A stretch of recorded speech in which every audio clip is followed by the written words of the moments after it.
Magandang hapon mga bata! Bago ang lahat, tayo muna ay magkakaroon ng ating panalangin. Sa ngalan ng Ama, Anak, Espiritu Santo. Amen. Handa na ba kayo sa ating talakayan ngayong araw?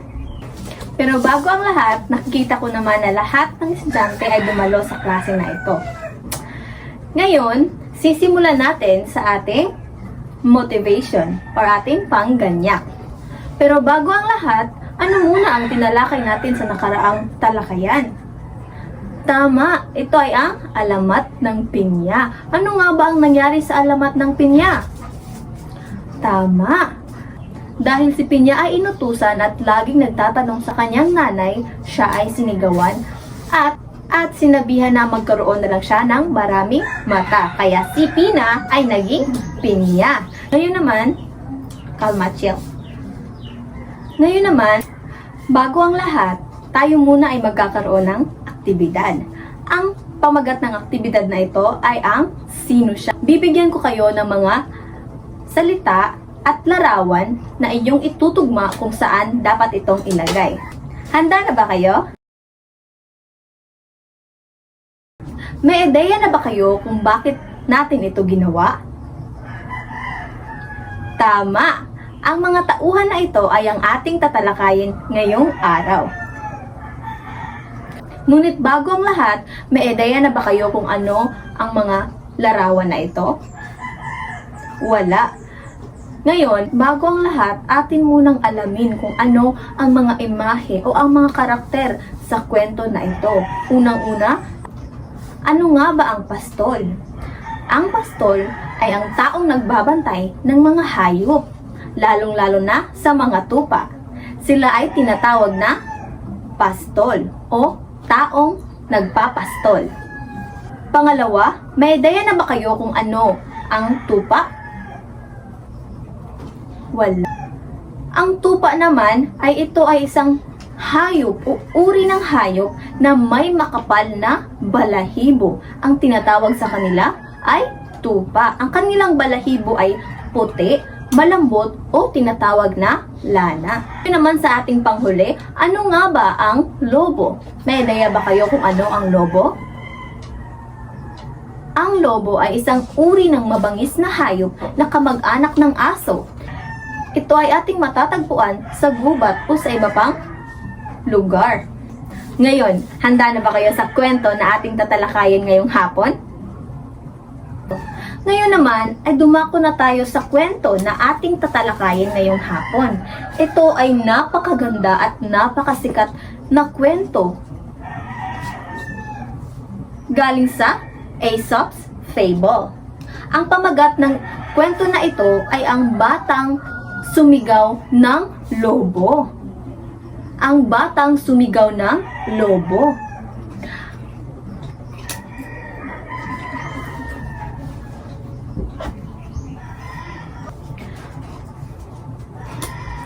May isang batang pastol na nakatira sa isang maliit na nayon sa paanan ng bundok. Sino ang nakatira sa maliit na nayon sa paanan ng bundok? Tama, ang batang pastol. Ano nga ulit ang pastol? Ito ay ang taong nagbabantay ng mga hayop o tupa. Inaalagaan niya ang kanyang kawan ng mga tupa araw-araw sa isang luntiang pastulan. Sa huli ay nainip siya dahil mag-isa lamang siya at walang makausap. Bakit nga ba nainip ang batang pastol? Nainip siya dahil siya ay mag-isa lamang at walang makausap. Tama. Isang araw, habang nag-aalaga ng kanyang mga tupa sa gilid ng bungol, nakaisip siya ng gagawin para hindi na mabagot. Ano sa tingin mo ang naisip ng isang batang pastol? Alamin natin kung ano ang kanyang naisip. Nagpasya siyang sumigaw ng lobo! Upang makita kung tatakbo ang mga taga-nayon upang tulungan siya. Sa tingin mo, maganda ba ang naisip ng batang pastol? Ano nga ulit ang naisip ng batang pastol? nagpa siyang sumigaw na may lobo o lobo upang makita niya kung tatakbo ba sa kanya ang mga taga-nayon at tulungan siya. Sa ganoong paraan, magkakaroon siya ng mga taong makakausap. Bakit nga ba ginawa ito ng isa? Bakit nga ba ito ginawa? Bakit nga ba nagpa siyang sumigaw ng lobo ang isang batang pastol? Tama, upang sa ganon, may makausap siya dahil siya ay nabagot at walang makausap sa bukid. Napakalungkot ng batang pastol, hindi ba? Ngayon naman, sabik na iniisip ang kanyang pinaplanong kapilyuhan. Nagmamadali siyang bumaba sa gilid ng burol, papasok sa nayon at sumigaw ng buong lakas, "Lobo! Lobo! May lobo sa gilid ng burol!"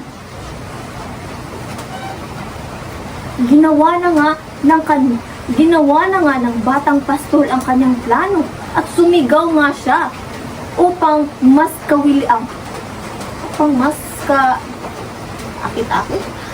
mas kapani-paniwala ang kanyang ginagawa. Sa tingin nyo, mabuti ba ang ginawa ng batang lobo? Ano nga ba ang iisipin? Hindi. Ano nga ba ang iisipin ng mga taga-nayon?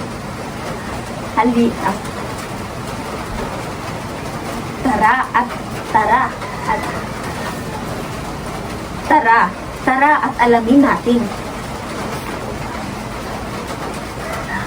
Ang abalang mga taga-nayon nang marinig ang sigaw ng bata ay agad na itinigil ang kanilang ginagawa at tumakbo patungo sa gilid ng burol.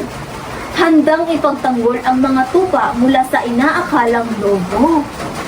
Hindi ba? Ano nga ang ginawa ng mga taga-nayon? Tumakbo sila papunta sa batang pastol upang tulungan ang mga inaalagaan nitong tupa sa mabangis na lobo.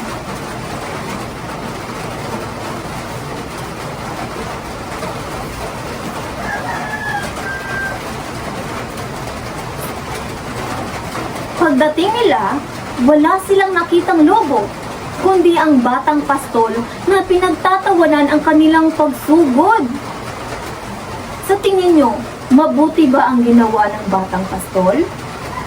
Hindi, dahil ang mga taga-nayon ay may ginagawa sa kanilang buhay.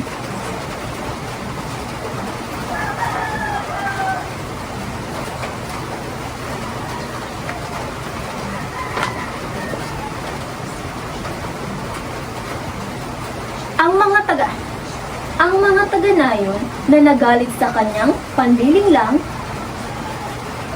taga-nayon na nagalit sa kanyang panlilinlang ay pinagsabihan siya at binalaan na huwag nang muling ulitin ang kanyang kalukuhan. Tama, di ba? Dapat hindi na kalukuhan. Ngunit, kinabukasan, ang batang pastol na hindi natututo ng leksyon, Ngunit kinabukasan, ang batang pastol na hindi natututo ng leksyon ay nagpasya. Ang mga taga-nayon na nagalit sa kanyang panlilinlang ay pinagsabihan siya at binalaan na huwag nang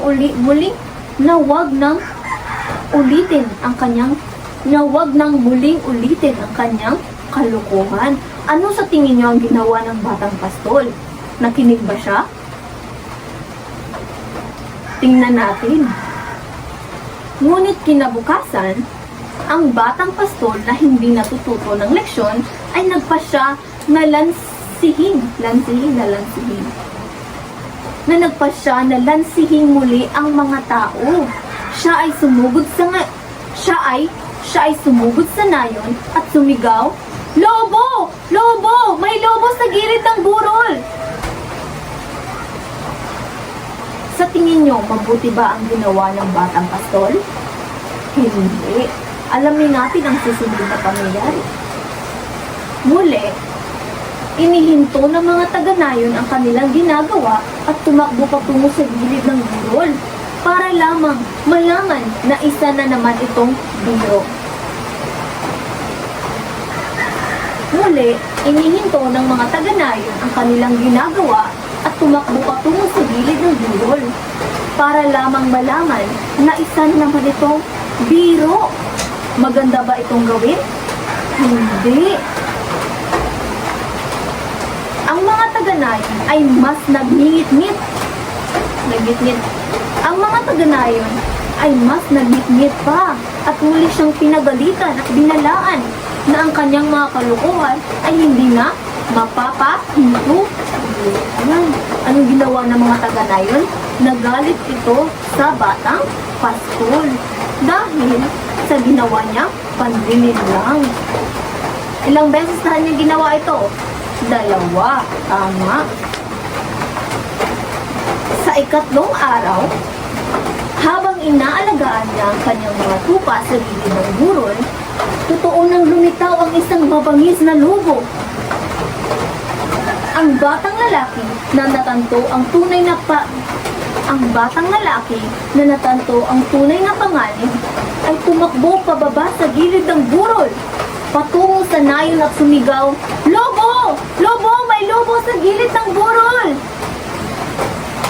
Ano sa tingin niyo ang ginawa ng mga taga-nayon? Pupunta ba at tulungan ang batang lobo? Ang batang pastol? Halika at tingnan natin. Ngunit sa pagkakataong ito, ang mga taga-nayon na naaalala pa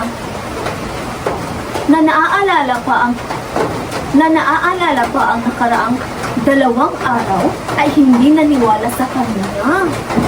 Akala nila ito'y isa lamang sa kanyang mga biro at binaliwala ang kanyang mga pagtawag na tulong.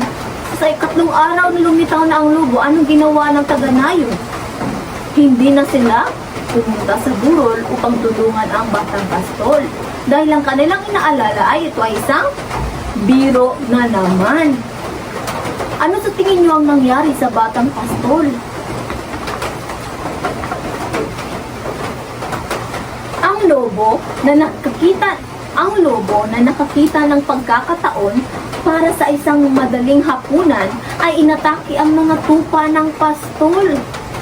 Ano nga ulit ang tupa? Ang tupa ay isang uri ng hayop na may makapal na balahibo. At inatake ang mga pastol at pinaladkad palayo ang ilan sa mga ito. Ano ang nangyari sa mga tupa ng batang pastol?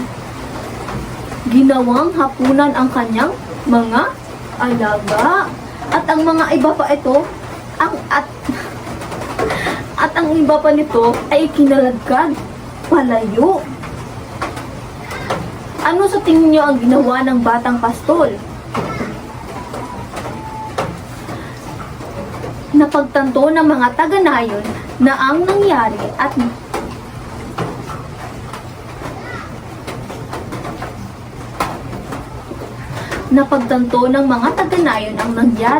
napuno ng galit. Napagtanto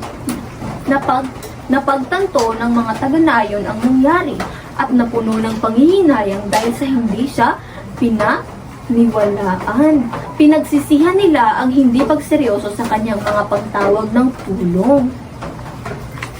Bakit nagsisi ang mga taga-nayon? Tama, dahil hindi sila naniwala sa ikatlong beses na paghihingi nito ng tulong. Natuto rin ang batang pastol ng isang mahalagang aral. Napagtanto niya ang kanyang hinahinatnan ng kanyang mga ginagawa at humingi ng paumanhin sa mga taga-nayon sa kaguluhan na nangyari. Nangako rin siya na hindi na muling gagawa ng kapilihan at palaging magiging tapat at totoo. Mula noon, ang batang pastol ay nakilala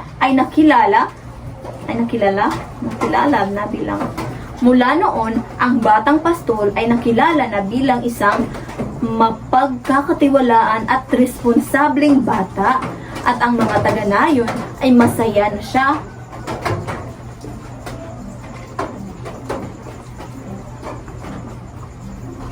At ang mga taga-nayon ay masaya na siya ay isa sa kanila. Hindi na siya nakita bilang isang pilyong bata, ngunit bilang isang mahalagang kasapi ng komunidad.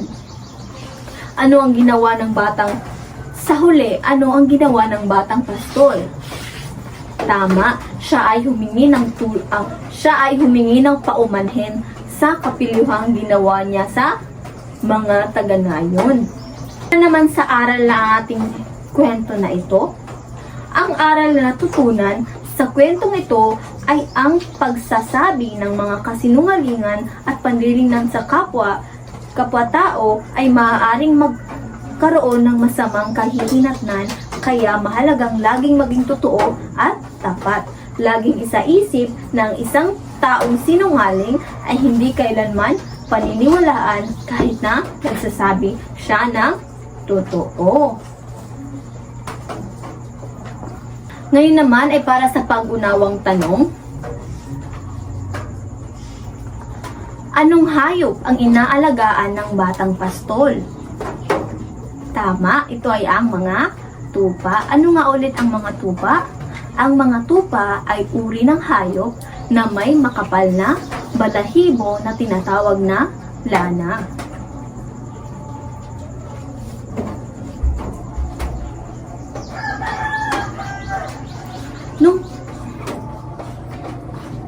Nung sumigaw ang batang pastol sa unang pagkakataon, ng lobo sa unang pagkakataon, agad ba tumakbo ang mga taga-nayon upang tulungan siya? Tama, ang mga taga-nayon ay itinigil ang kanilang mga ginagawa at tumakbo papunta sa burol upang tulungan ang batang pastol. Napakabait ng mga taga-nayon, hindi ba? Ngayon naman, ilang beses niloko ng batang pastol ang mga taga-nayon? 2 beses. Dahil sa pangatlong beses, totoo nang umatake ang mabangis na lobo. Doon, hindi na naniwala ang mga taga-nayon. Dahil ano ang nangyari pagdating ng mabangis na lobo? Ginawang hapunan ang kanyang tupa at ang iba pa nito ay kinaladkad palayo. Ano ang masasabi mo sa tupa? Ano ang masasabi niyo sa tupa? Kawawa ang alagang tupa ng batang pastol. Mabuting ugali ba ang pagsisinungaling? Bakit? Hindi. Ang pagsisinungaling ay hindi dapat natin ginagawa.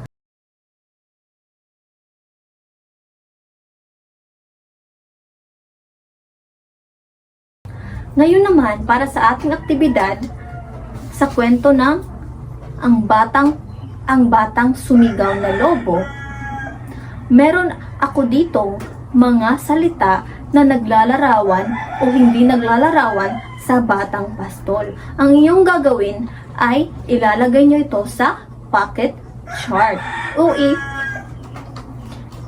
isusuksok nyo ito bilang isang paglalarawan sa isang batang.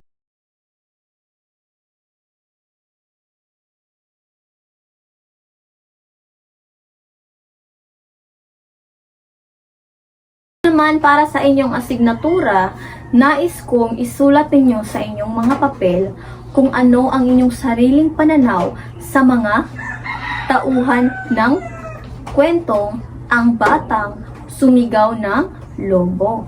Sino nga ulit ang tauhan sa sino nga ulit ang mga tauhan sa kwento?